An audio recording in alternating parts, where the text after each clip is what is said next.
Well, now can everyone see why I hate international football so much? Absolutely pointless. Don't get it. Don't understand it. Don't like it. Don't watch it. Pissed off, guys. Genuinely pissed off. Happy for Abdallah Sima, but genuinely pissed off. Okay, so news this morning that came out. Obviously, the African Cup of Nations is coming up. It is coming up in January and February, and teams have to have their 27-man final squads finalised by the 3rd of January at the very latest. Senegal have today released their 27-man squad for the Africa Cup of Nations, and I'm afraid to say that Abdallah Sima has made the squad. I'm obviously over the moon delighted for the boy because I'm sure it's something he wanted to be part of. I'm sure it's something he likes. I'm sure that he's really happy about the fact that he's made the squad, and it's credit to him for his fantastic form that he's shown for Rangers over the last few months.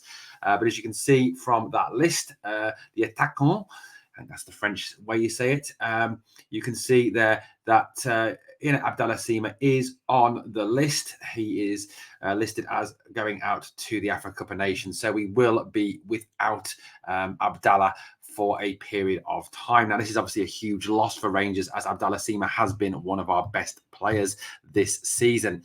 You can look at his contribution overall this season to the team. In the Scottish Premier League, he's played 18 times, scored 9 goals, which is 1 in 2, which is very good. 2 assists, so 11 goal contributions in 18, which is excellent from a wing forward. In the Scottish League Cup, he scored 1 goal in 4 and obviously was part of the team that won the Scottish League Cup.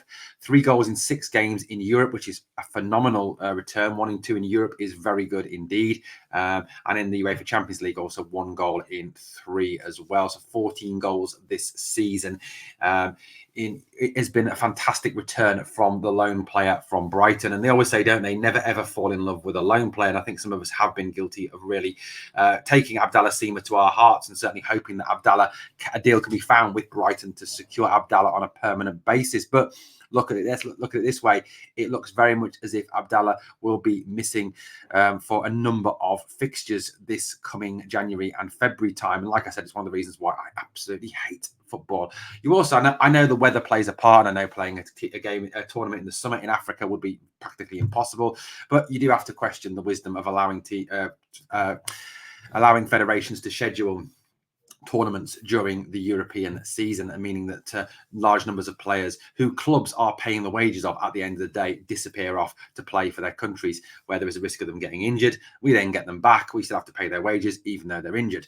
Again, the reason why I hate international football with an absolute passion.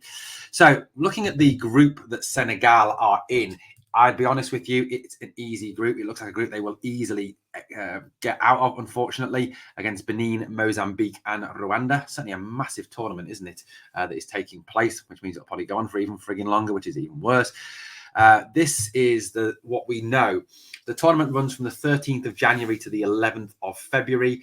And Abdallah could miss these 5 games during that period of time. So the cup tie against Dumbarton, which obviously is no biggie, not a big one. I would have thought actually he probably would have been rested for that game anyway. A chance to give Rabbi Matondo or Scott Wright or one of the younger players some minutes in that game. Crucially, though, he does miss the games against Hibs, St Mirren, Livingston and Aberdeen. I mean, obviously, realistically, Rangers should have a squad strong enough to overcome those 4 teams in the SPL. But as we know, with the injury issues we currently have, if we don't get players back, if Tom Lawrence isn't back, if Nicholas Raskin isn't back, then, we are going to have to start shuffling players around to play in different positions. And I know some of those don't play the same position as Abdallah. I get that. It's also dependent on can Rabbi Matondo return to the form that he was showing before his injury.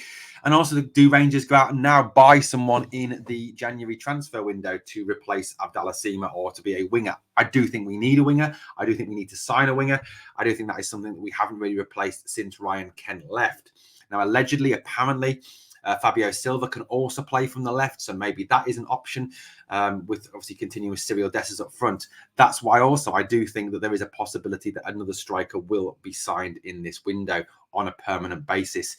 But look, he is going to be missing those games. It is a big loss. He is a very talented player. Like I said, we should have enough. At least he will be back for Europe.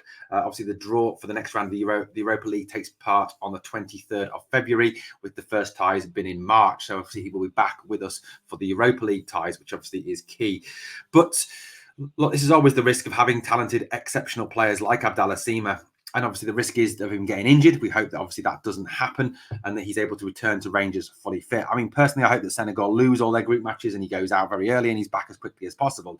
And that's a horrible thing to say, but that's just how, as a Rangers fan, you feel, isn't it? He's our player. Well, I suppose he's not. He's on loan to us, so he is kind of our player for this season.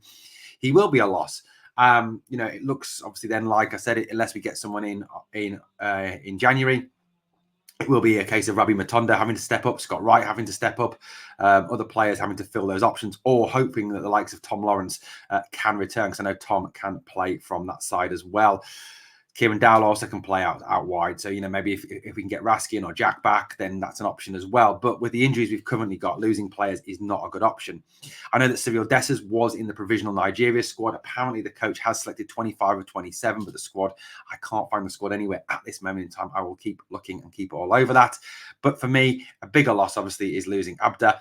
Not only because of his goals, but also because of his work rate. And I think as well, he's really benefited Borna Barisic. When Borna's had better games, it's when Abda has been in front of him. And Abda works backwards. He covers, particularly that League Cup where he would chase the Aberdeen player back, took the ball, brought it out, got a foul, brought up even more time. He is going to be a big loss. Obviously, congratulations to the lad. Well done. Just reward for your excellent form this season, Abda. But obviously bad news for Rangers FC. Guys, let me know what you think in the comments down below. And as always, I remind you, this channel is a fan channel run by fans, bringing you the daily information, daily news as it comes. And as always, it is free, guys. We do not hide behind a Patreon paywall. We do not ask you to pay for your updates. Okay, we're one of the few channels that does that. We don't ask you for money for those channels. If you want to support the channel, we give you that option with super chats and super stickers during the lives. Super thanks on the videos. You can join the channel for 99p, but like I said, the biggest thing you can do for me is subscribe, watch the videos. That really helps. Thank you so much for watching Glasgow Rangers Nation. As always, on the way out, if you can do me two favors. Number one is smash the like. Likes help the video grow. And number two, remember, never forget, we are the people.